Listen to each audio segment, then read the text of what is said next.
A tale of two conventions, Donald Trump's and John Kasich's.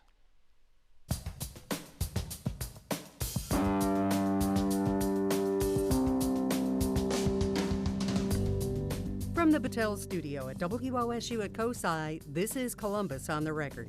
Joining Mike Thompson this week, Andy Chow, State House reporter for Ohio Public Radio, Daryl Rowland, public affairs editor for the Columbus Dispatch, Janetta King, Democratic strategist, and Marianne Sharkey, public affairs consultant.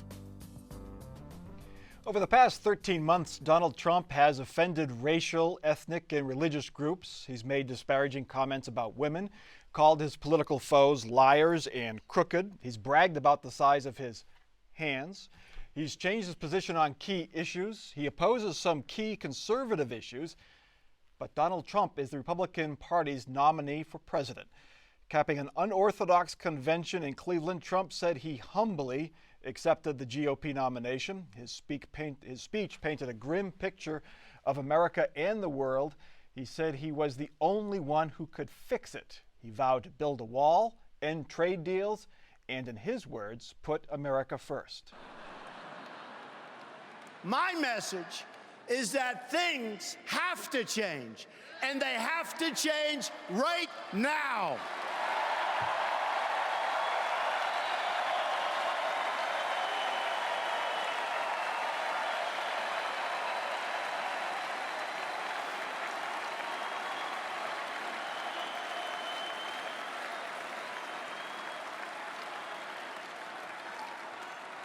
Every day, I wake up determined to deliver a better life for the people all across this nation that have been ignored, neglected, and abandoned. I have visited the laid-off factory workers and the communities crushed by our horrible and unfair trade deals. These are the forgotten men and women of our country, and they are forgotten, but they're not going to be forgotten long.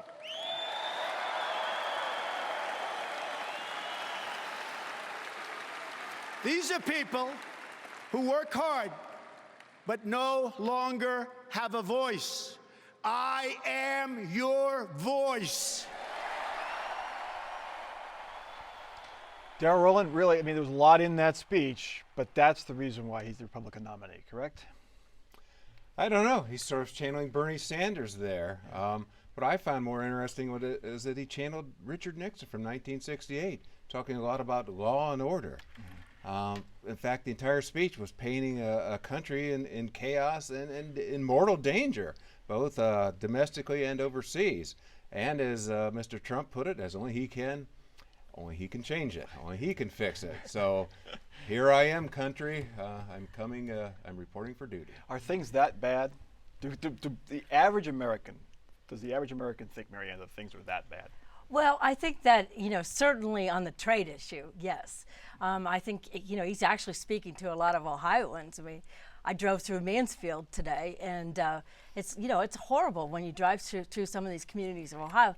Yes, it is that bad, but crime is definitely coming down. There's no question about that, and the economy's going up, and and jobs are increasing. So it's not as grim. This was not a conservative speech. This wasn't about smaller government. This was about Trump taking over everything, including the police departments. Janetta, how do Democrats watch that? Do they watch it with, an opportunity, or are they worried? Well, I think anybody that's concerned about the security of our country should be worried if that man is in charge. So I find it, interesting that he sees himself as the answer. But no, I think that we saw Donald Trump on display, and it, I think, is very good for the Democrats. What he is talking about specifically on trade is interesting because it's certainly a crossover issue, and I know that Senator Portman, for example, was put in a hard situation, and the Democrats like that. But no, I think it was a very extreme speech. I think that we also saw that there isn't a plan, what he's going to do, what is he about. And then finally, I think in terms of the convention as a whole, there's a real competency issue. I think, with the Trump folks, where every single day they were stepping on their message, whether it was picking a fight with Kasich or the plagiarism or the cruise, or they just couldn't seem to get their traction. And you think, if they can't run a convention, how are they going to run a country? Well, the farewell song was the Stones, "You can't always get what you want," which was bizarre. But Andy, get to the tone of the convention. The tone of the convention was angry. Lock her up is one phrase we're going to remember from this convention. Hillary in prison. It was an angry tone. And it focused a lot on the negative things and trying to get people to resent what's happening right now and look to him as the beacon on top of a hill leading the way. And like Daryl said, there were a lot of people who saw this as him painting this dark, dire situation. And it's true, that is what the speech was. But when you're inside that room, he was saying a lot of things that apparently the delegates sitting on that floor have been thinking for a while. And so he was saying things that have been connecting with them and have been connecting with a portion of the country who think that this is the way things are, and they don't know how to move forward with it other than hoping that Trump can fix it. Getting to Mary Ann's point, Daryl, the law and order speech, but the economy really was not very present in this speech at all. We talked a little bit in that clip that we showed about the laid-off factory worker and things like that. But that was the exception more than the rule. Yeah, no question. He talked about crime and immigrants and foreign issues. Will he get on the economy? Can he talk about the economy? Well, sure, and then, on the trade issues, of course, that is his economic message. But frankly, Janetta's right. There was a lot of, and it's kind of been this way the whole campaign. There's a whole lot of selling the brand, selling me, Donald Trump, as the solver of all problems. I remember way back in the New Hampshire primary when Chris Christie was still running for Chris Christie and not a Trump apologist. He says, when he brings up those things, just ask him one question: how? And, if he'd ever give us an opportunity to ask him questions, I'd love to hear that too. Because there's some strong ideas, love them or hate them. And usually that is the choice, love or hate them. We'd all love to see the plan. Yeah, that was what struck me on the speech last night is he lay out the problem, and then his solution was, I'm going to fix it, Mary Ann. Exactly. Maybe he would get people together and then fix it. But that was about his He's running on Trump as the Trump brand. He's not really even running on the Republican brand. He's certainly not running on a conservative brand. And Daryl nailed it that he sounded more Richard Nixon than he certainly did Ronald Reagan. I mean, Ronald Reagan gave a much more upbeat view and speech, the shining city on the hill and all that. And Reagan had an optimism that is complete. And also the thing that struck me about Trump too is he's just humorless. I mean, there's just nothing there in terms of just wanting to smile or feel good about the guy. He had one line about talking about the evangelicals saying maybe they shouldn't like me. That was really that was good. But anyway, that was it, Janelle. It was good, but it also kind of towed the line of you don't want to really pull back the curtain and show, ask why are you supporting me, because why would evangelical Christian leaders support me? But I think that he laid out a bunch of things, and there was a video beforehand that showed all of his past accomplishments, and I think that's what a lot of people are leaning on. A lot of his supporters are leaning on. Well, he doesn't have to tell us how we're going to achieve this. We just know he's Donald Trump, and we know that if he sets his mind to something, he's going to achieve it. And there's a lot of that hope among his supporters. Lost in the bluster, Janetta, is some pretty valid criticisms of Hillary Clinton and points that she'll have to answer to, as her Iraq war vote, advocating use of force in Libya, things like that. How does she overcome that? Does Trump get to some people by raising those issues? He might get to some people by raising some of those issues, but I don't think this was a convention that really spoke to independence. It wasn't a convention where he came to the center. Certainly lodged some criticisms, but it doesn't seem like he has the capability to do that, to kind of broaden his message. So he certainly will, attack, but he is going to stay, I think, significantly far right and continue to give that red meat to his base like he did in the convention. No pivoting last night. Well, the one moment that I thought was curious, when I sat there in the stands was that cheer of, lock her up, or that chant, which we'd heard every night sitting there, and it kind of grew louder and louder every night, almost like the theme of the convention. we all thought, or at least I thought, he's probably going to take it up, just like Yeah. he sort of led the USA cheer time. But he sort of stepped back and says, let's just beat her in November. So to me, that was a little out of character for the Donald Trump that at least he portrays. Well, that was Show like remarkable restraint. Well, it's Donald the- Trump. Yeah. President Obama does that when he mentions criticism, people boo, and he say, "Don't boo, vote." He used that over and over again. That was kind of what Trump did last night. Yeah, that's what I was going to say too. In all the rallies that we see, when people start to get out of hand, you kind of wait for that moment where Trump would step in and say, "Listen, let's not do it like this. Let's just make sure we go out and vote. Show your enthusiasm in a different way." And he's never done that before. That was the first time when he gave that speech where you actually saw him say, "No, let's just defeat her in November." And you kind of tell he didn't really want to do Yeah. it. His advisors told him to do it. There are actually two conventions in Cleveland this week. The big convention, the one that nominated Donald Trump, and the John Kasich convention. Kasich and his supporters were like a small, mischievous moon orbiting a huge planet. All week, Kasich circled the convention hall. He spoke to a few state delegations. He held a campaign-style rally at the Rock and Roll Hall of Fame, but he never went inside the convention hall in his home state. And the chirping between the two sides started early and continued. He's making a big mistake. He's looking at something that's not going to happen. He's hurting his state. He's embarrassing his state, frankly. But most of the Republicans who aren't coming are people who have been part of the past. I just felt this was the right thing to do. I'm not here to disrupt. I'm not here to criticize. I'm just here to, because I'm standing on the things that I believe are best for the country.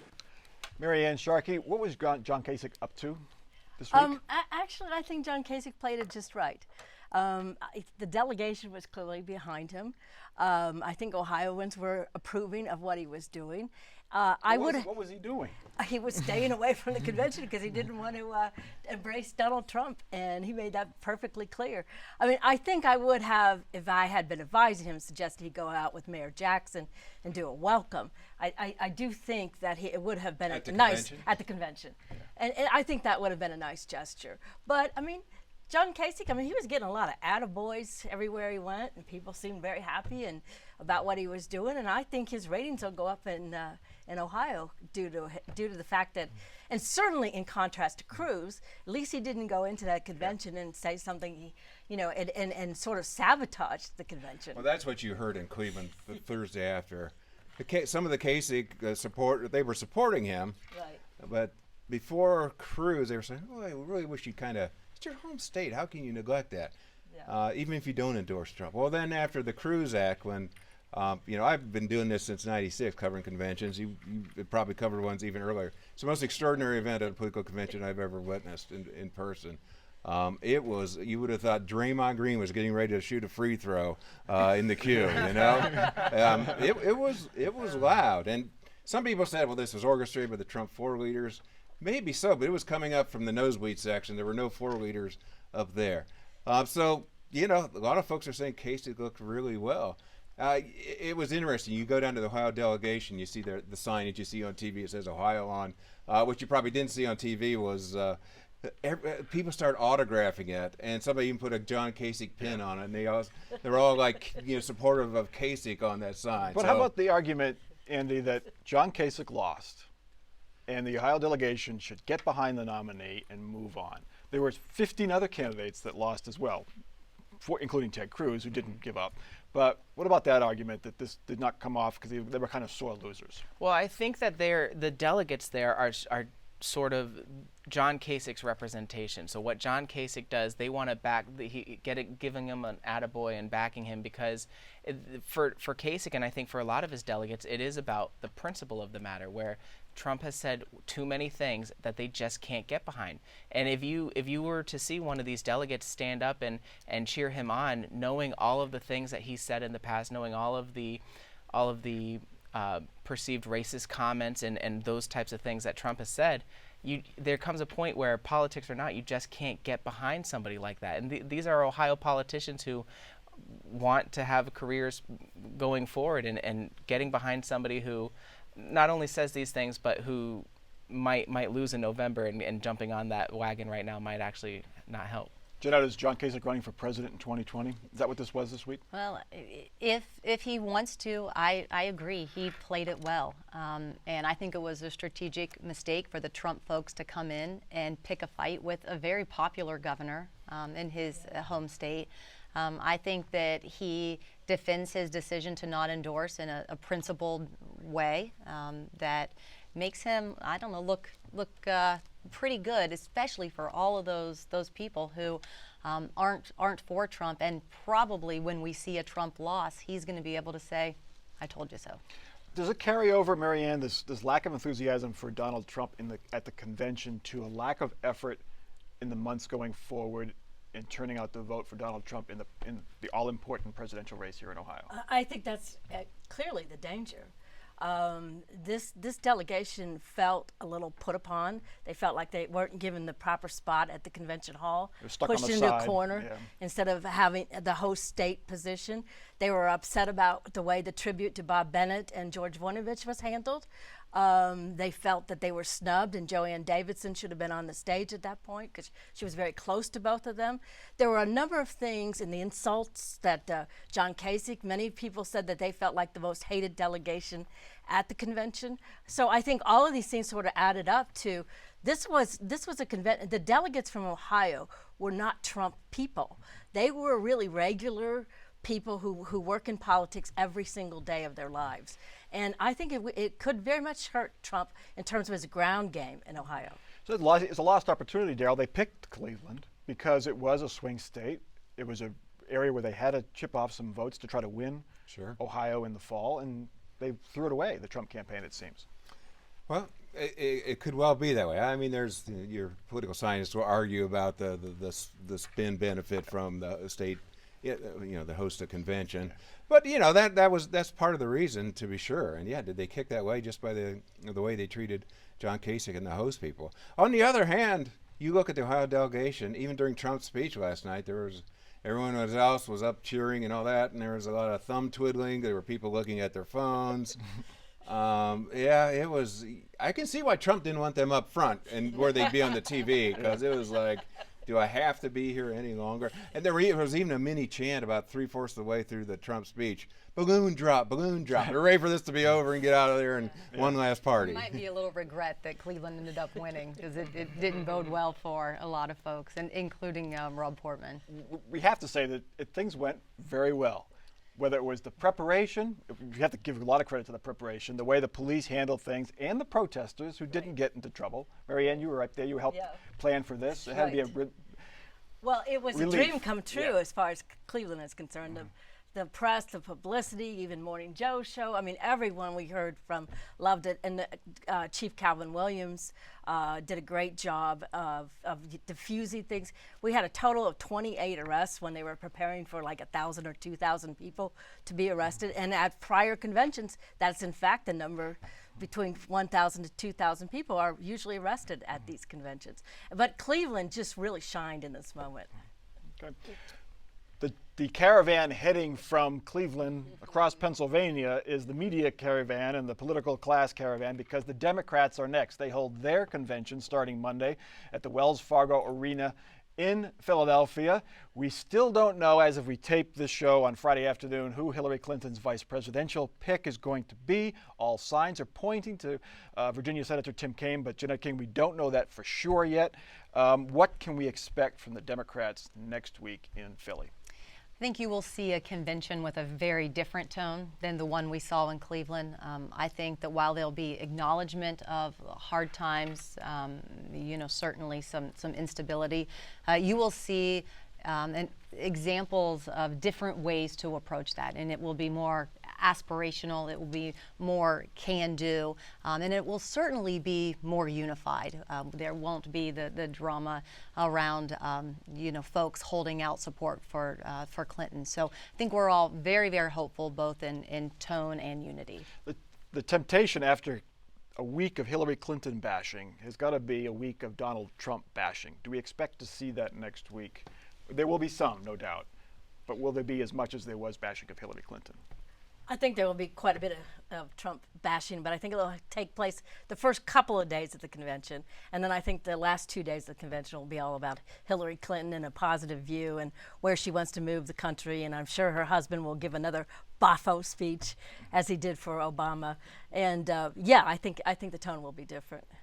President Obama is going to speak. Michelle Obama is going to speak. The list of speakers has more prominence than what we saw this week in Cleveland. Yeah, I think we're going to see all the heavy hitters, all the big time players, and it's just the thing that you didn't see in Cleveland this week was every time somebody took the stage in Cleveland, you kind of said, who are they? What do they do? But for the Philly convention, I think you're going to see these big names, and you got to remember that President Barack Obama is great at speaking at conventions. He has a history of having really great convention speeches, so I think there's going to be a lot of people who are excited to see how's he going to close out this chapter of his career with this one last convention speech as president. Henry Winkler, Daryl going to show up to counter Scott Baio, the Fonz and Chachi. Is he going to show up? Richie or, Yeah. I don't know. It would be fun if that happened. Hillary, yeah. Hey. But it's an opportunity to show. I think Democrats will probably say, this is what we can do. We understand there's a problem, there's a wage gap, things like that. Right. That's what they're going to probably preach next week. Right. And, and no question the speaker's list is going to be more of a who's who. And then, the Republicans this year and Mr. Trump, they're making that a point. They say, hey, Hillary's part of the establishment. What was Scott Walker's line? If she were any more of an insider, she'd be inside prison or something like that, sort of a goofy little line, but making the point that, yeah, you've heard of all these guys because they've been running the place and they've been running it into the ground for all these years. So why should they have any credence? At least I think that'll be the attempted counterpunch. Okay. Our last topic here in Columbus at the deserted State House. The cloud thickens over the Electronic Classroom of Tomorrow, or ECOT. The private online charter school refuses to hand over attendance data to state officials as required.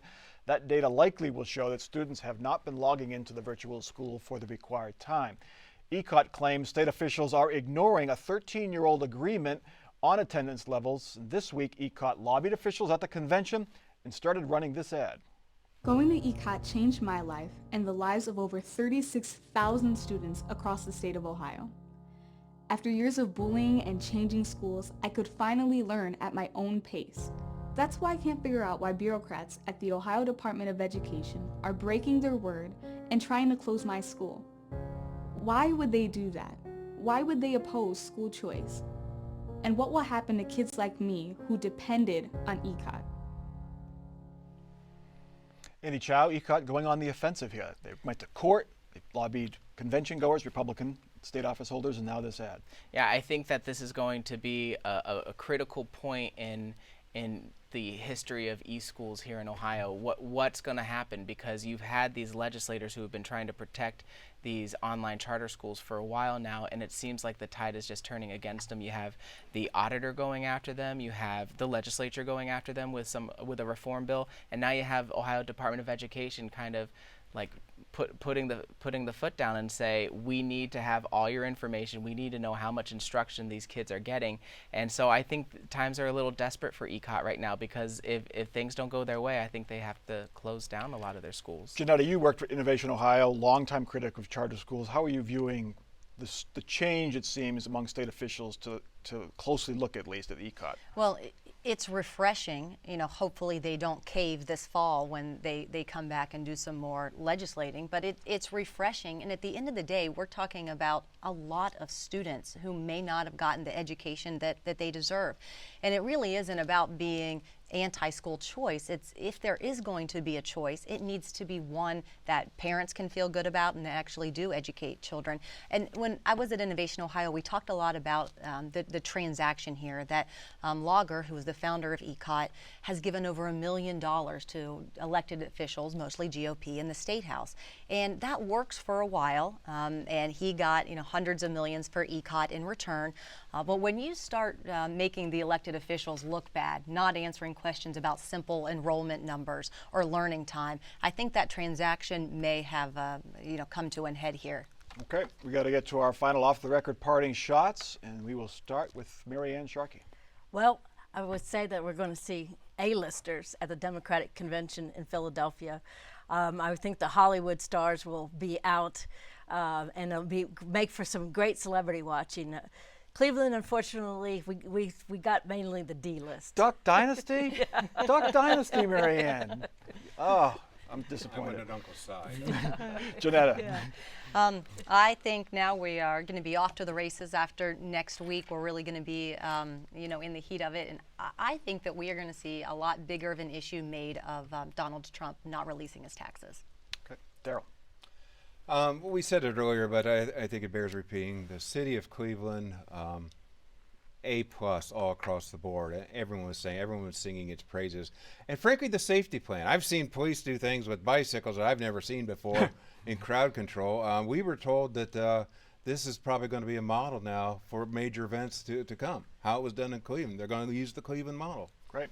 Andy. I've just got to add to that because I'm just so impressed with the way that security was handled. They had soft gear on so they could work with the community, one-on-one interaction, and it kind of felt like teamwork where the community and police were working together. Okay. I will sign off with a sad note. Columbus media lost a legend of sorts last week. Joe Pasternak from Q96 FM passed away suddenly. Listeners to Q96 will obviously miss his voice.